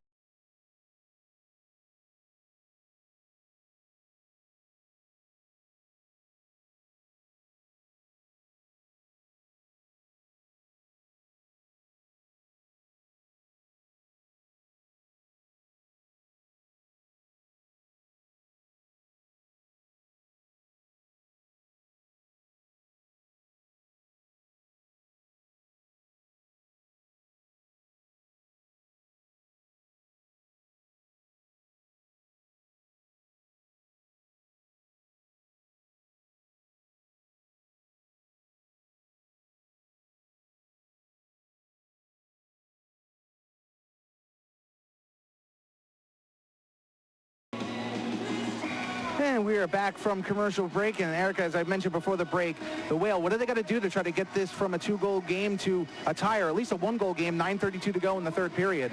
You know, I saw in the comments someone mentioned that they said that the Connecticut Whale looked a little tired, and they had a pretty quick start. They need to get back to that. They were aggressive. They were taking chances. I think that they need to get back to that if they're going to look to get that equalizer. They got 2 goals just to tie it up, and they need a third, presumably at least 3 to win it. 9:07 to go here in the third period. 4-2 Buffalo in front. They have not trailed in this game. They've led by 2, as I mentioned before. On 3 separate occasions, the Whale have gotten to within 1 a couple times. As that is going to not be an icing. The play will continue as Connecticut trying to get the puck up and get into the offensive zone and continue to put pressure on Broad, who's had a good game so far. Tries to get around Bustad and does. Broad goes wide on the backhand. Surveys the defense. Now again, just circling around. He tries to get it, and eventually it's knocked off her stick, and Doyle ends up with a loose puck. Anderson plays it down low, gets bumped into the boards, and the Buffalo Beauts will pick up the puck and will move it to center.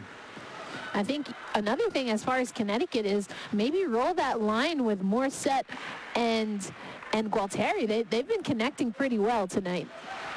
Hall sends it across. It's going to go out of the zone after it hits off the boards. And Connecticut will have to tag up, and that allows Buffalo to pick up the loose puck and move it up forward. Brooke Stacy with it now. Stacy off the backhand. Now Mennigan's got it. Mennigan moves it up ice, and Casey Anderson's got it. Now chasing after it. Skarbowski feeling the pressure from Anderson.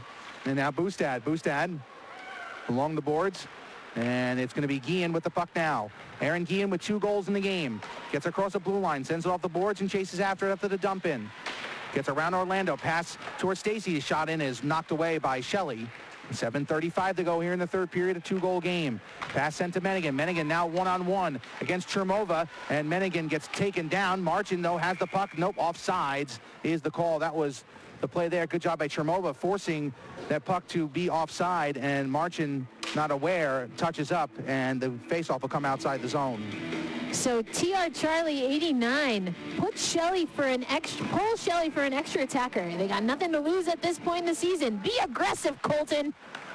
At least that's the energy that I believe was coming through in the chat. And the analytics would absolutely support that. The analytics support the idea if you're down by multiple goals to pull the goalie earlier than you normally would see. Shot in across, and that goes wide.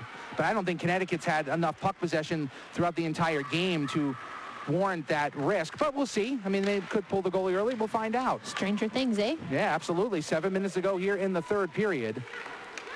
Buffalo trying to hold on and win their 2nd in a row and get a little bit more of a grip on that number 2 seed in the standings. Of course, the 2 seed gets a home game in the first round of the playoffs, so that's obviously very important. Shot in, score. That was a absolute rip of a shot.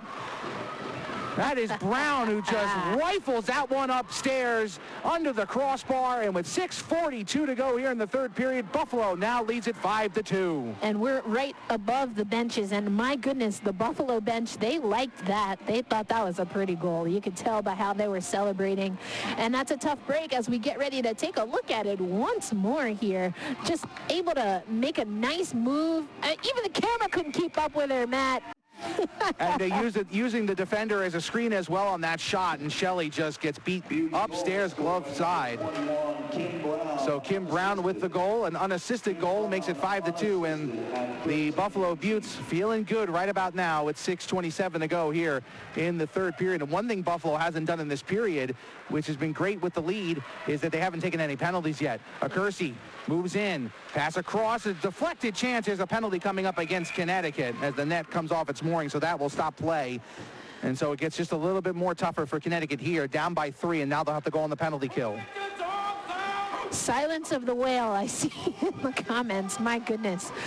Well, we'll see. They've got 6:15. Is it going to be a silence of the whale? They have seemed a little bit quiet here, which I think they're going to have to find someone or something to rile this team up.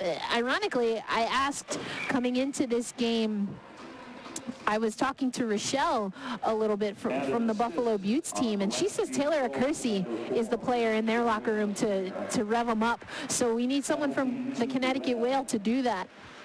Well, they're going to have to try to kill this one off and maybe get a shorthanded goal or two here on this one. So a hooking call on Beatty sends her to the penalty box, and the Beauts up 5-2. We'll try to extend this lead a little bit more. Buffalo holding in the zone, under 6 minutes to go. Peltier with it now, sends it down to Bowie. Bowie now below the goal line, tries to get it back. Peltier's got it, shot in, just goes wide of the far post. And Kersey will chase down the loose puck. Kersey sends a pass over. Nice job by Peltier to control it. Sends it down to Bowie and then back to Peltier. Bowie again, looks up. Changes place to Peltier. Peltier with some space down low. Maybe a give and go. Peltier shot, deflected, rebound, and they score! Taylor Kersey on the power play adds to her league-leading total. That's number 5 on the season on the power play for number 95. And Buffalo, with 5:25 to go, now lead it 6-2. Taylor Kersey on the power play. We've heard that a time or two. And Sonia Shelley, we're going to see this replay here. She's able to make that initial save. And as she's sliding over, it's a Kersey that's able to beat her. It looks like she might have gotten a piece of that, but not enough to keep it from crossing the goal line.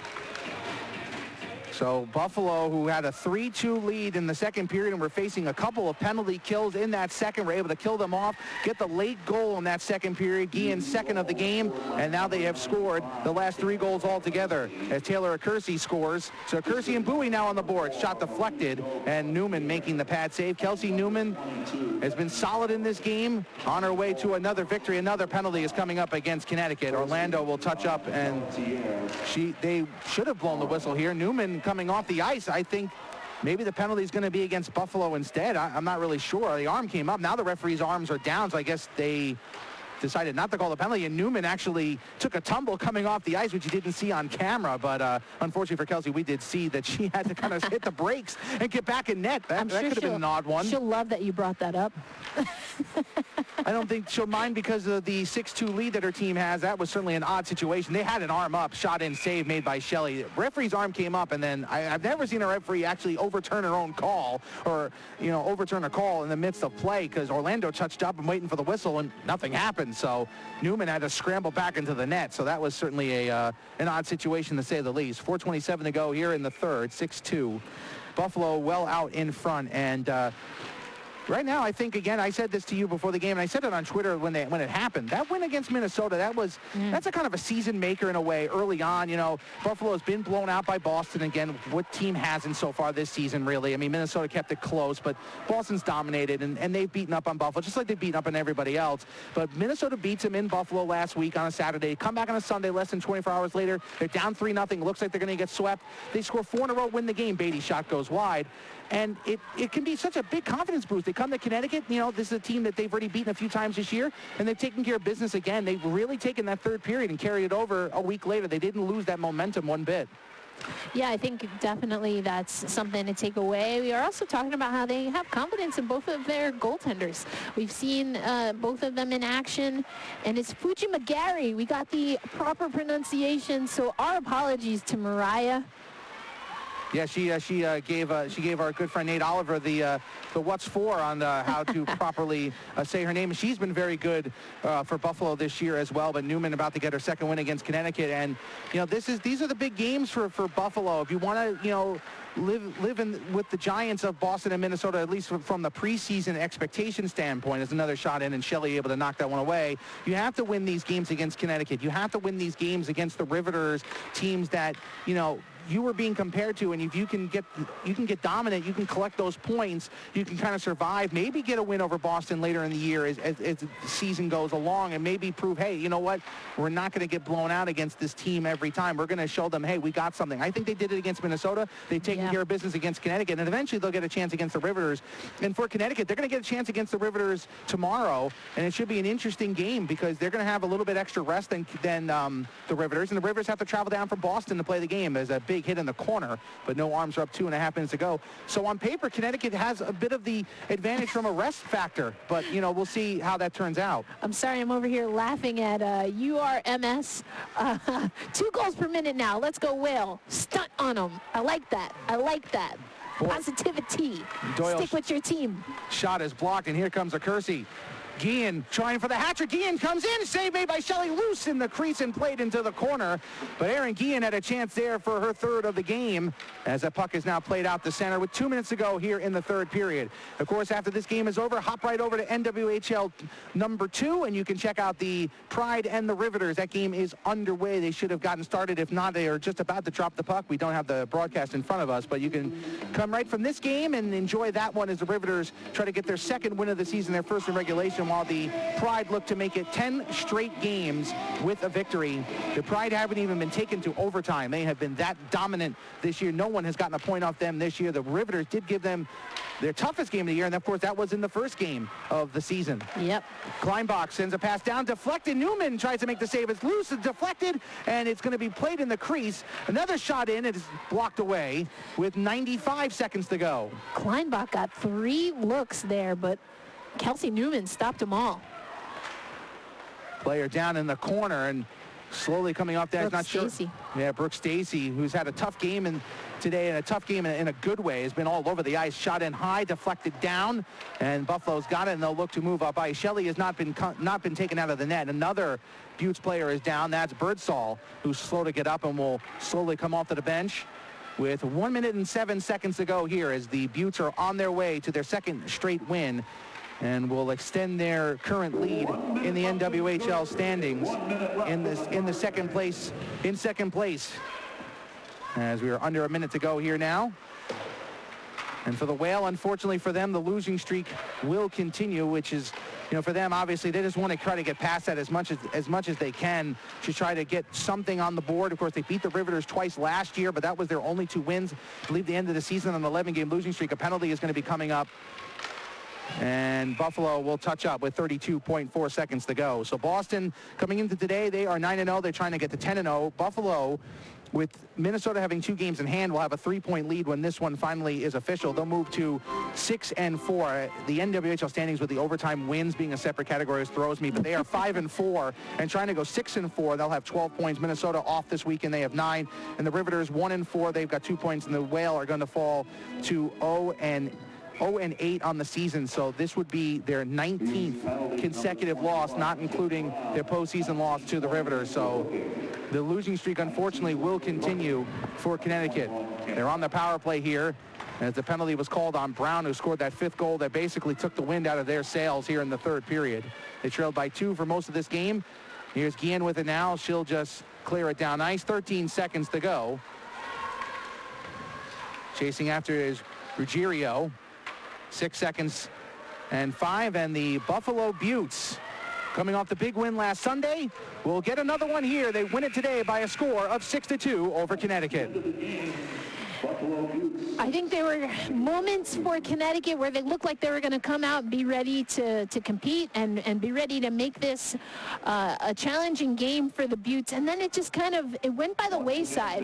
It went by the wayside there, and that's something Connecticut's going to have to figure out, because obviously they have the capability, but they can't sustain it. So something's got to give there, and Colton Orr and the rest of the team is going to have to figure that out, and it's a short turnaround for tomorrow. Yeah, they will face off against the Riveters tomorrow. We'll give the schedules coming up for each team as we get the trusty NWHL website and get the schedule coming up for both sides. But before we get to the housekeeping, want to thank all the fans here who are on Twitch today, watching on a Saturday afternoon, a cold Saturday here in Connecticut. Really enjoyed all the conversation you guys brought to the game today. We certainly had a lot of fun. I hope you guys enjoyed the broadcast. Coming up for Buffalo, they will not be playing again until December 21st and 22nd, 5:30 against Boston on Saturday, December 21st. The Beauts then play Boston again at home on December 22nd at 1 p.m. Connecticut will be back home here on December 1st at 4:10 p.m. when they'll host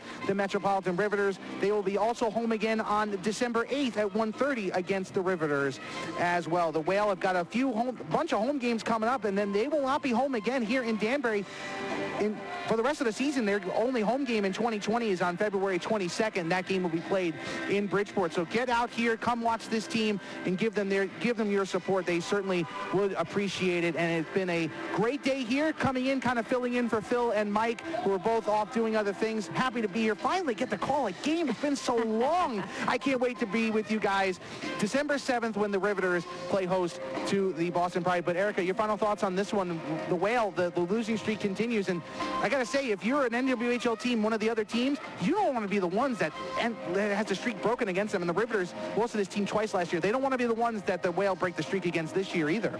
I mean, yeah, that's tough, but I think right now the Whale is really got to just start thinking about what they are going to do and focus on their team, and they can't really even game plan past that right now. It looks like they really got to just buckle down and take care of things in-house. As far as other thoughts, I mean, there's just so much going on around the league that we didn't get to in this game, but you know, we've got the All-Star game announcement that we're looking forward to. Danny Ryland, commissioner of the NWHL, sent out a tweet that she's looking to announce in the next several weeks where the All-Star game will be. We'll also, looks like, get some more corporate sponsor announcements. So look out for all of that coming. And I'm sure that, you know, when we get back in action, or at least when I get back in action tomorrow, we'll be excited to see what tomorrow brings and who will be our next NWHL Veda Player of the Week. Taylor Kersey, the reigning player right now. And I don't know, Guillen looks like she could be in the mix. Yeah, 2 goals today. She certainly was very good in this game, and the Beauts come away with a great 6-2 win, and they'll travel all the way back to Western New York, feeling good about where they stand. They are currently in second place. Minnesota with 2 games in hand, but still Buffalo 3 points ahead in second place. For Eric Ayala and all of our production crew here from Danbury Ice Arena, I'm Matt Falkenberry. Your final score once again, the Buffalo Beauts 6 and the Connecticut Whale 2. Hop over to NWHL 2 right now. The Pride and the Riveters playing right now up in Boston. Until next time, have a great day, everybody.